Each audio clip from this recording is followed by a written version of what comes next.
23. 중간 관리, 인원 과잉의 문제. 50년대 초반 자동화와 컴퓨터가 신문 제목을 장식하던 무렵 중간 관리자의 멸망은 시간 문제라는 예측이 대두되었다. 그러나 이것만큼 빨리 또 완전하게 빗나간 예측도 드물다. 이 예측이 퍼질 때쯤 중간 관리 붐이 불기 시작했다. 모든 선진국에서 중간 관리자 이상으로 급속히 증가한 노동력은 없었다. 급속한 증가가 동반하는 것은 지나침이요, 초래되는 것은 혼란과 낭비였다. 중간 관리에 있어 과잉만큼 크나큰 해는 없었다. 사실 중간 관리 붐과 그에 동반된 과잉 인원은 특히 대조직의 사기와 동기부여에 악영향을 끼쳤다.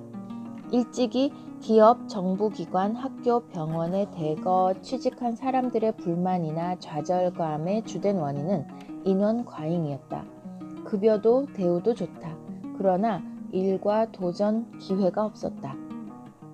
오늘날에는 고학력의 유능한 청년, 특히 유명 비즈니스 스쿨을 우수한 성적으로 졸업한 젊은이들 중에서 취직 대상으로 중소기업이나 중간 크기의 도시에 위치한 시청을 선택하는 이들이 늘고 있다. 그들은 일이 있으니까 라고 대답한다. 무엇보다 우선 중간 관리자들부터 지방분을 제거해야 한다. 진정하지 않으면 안 되는 것은 무엇인가를 검토하고 필요 없는 것, 삭감하거나 폐지해야 할 것은 무엇인가를 생각한다. 앞으로도 중간 관리자들은 증가할 것이다. 그 증가의 방향을 설정하고 관리하며 매니지먼트할 필요가 있다. 신중간 관리자. 과거의 중간 관리자도 없어지지는 않았다. 도리어 증가했다. 공장장, 영업사원, 은행의 지점장 등이 그들이다. 그러나 두드러지게 증가한 것은 제품, 제조, 재무, 시장조사, 마케팅, 광고의 전문가이다. 예전에는 알려지지도 않았던 업무를 담당했던 사람들이다. 이 새로운 중간 관리자들은 지식 전문가다. 전통적인 중간 관리자는 명령하는 사람이었다. 이에 반해 새로운 중간 관리자는 지식을 공급한다. 전통적인 중간 관리자는 아랫사람, 즉 자기에게 보고하는 사람들에 대한 권한을 갖는다. 새로운 중간 관리자는 사람이나 자신이 명령할 수 없는 사람들에 대해 책임을 진다. 이들은 전문가이며 이들의 결정과 행동은 조직의 방향과 능력에 직접적인 영향을 끼친다. P&G사에서 세제, 유니레버사에서 식품, 필립스사에서 TV를 담당하는 제품 담당 매니저는 지위와 보수 면에서 보면 중간 관리자 가운데 한 명에 지나지 않는다. 그들에게는 이렇다 할 권한이 없다. 그러나 그들은 제품 개발, 시장 전개, 성과에 대해 책임을 진다. 신제품 개발을 결정하는 것은 주로 그들이다.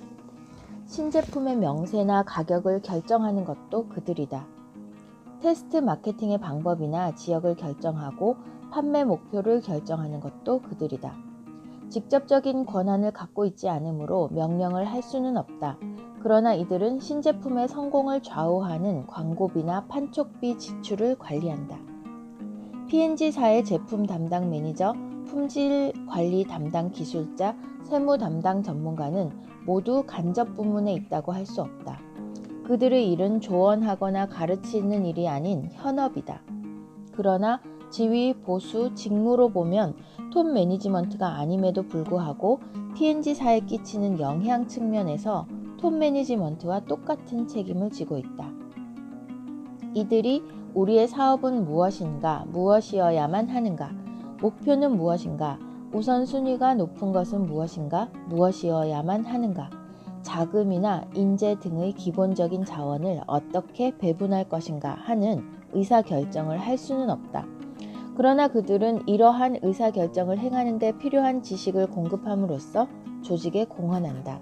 그 의사결정은 새로운 중간 관리자가 그들의 책임과 권한에 바탕을 두고 실행에 옮기지 않는 한 진정한 효과가 있을 수 없다. 중간 관리자는 사라지지 않았다. 전통적인 중간 관리자도 마찬가지다. 그러나 어제의 중간 관리자는 지식 전문가로 변모되어 새로운 형태의 지식 조직을 이끌고 있다. 지식 전문가란 지식을 업무에 적용하고 동시에 지식을 기초로 조직 전체의 능력, 성과, 방향에 영향을 끼치는 의사결정을 행하는 이들이다. 지식 전문가들을 효과적인 존재로 만들고 성과를 올리도록 하는 것이 오늘날의 새로운 과제다. 이는 매니지먼트의 중심 과제이기도 하다.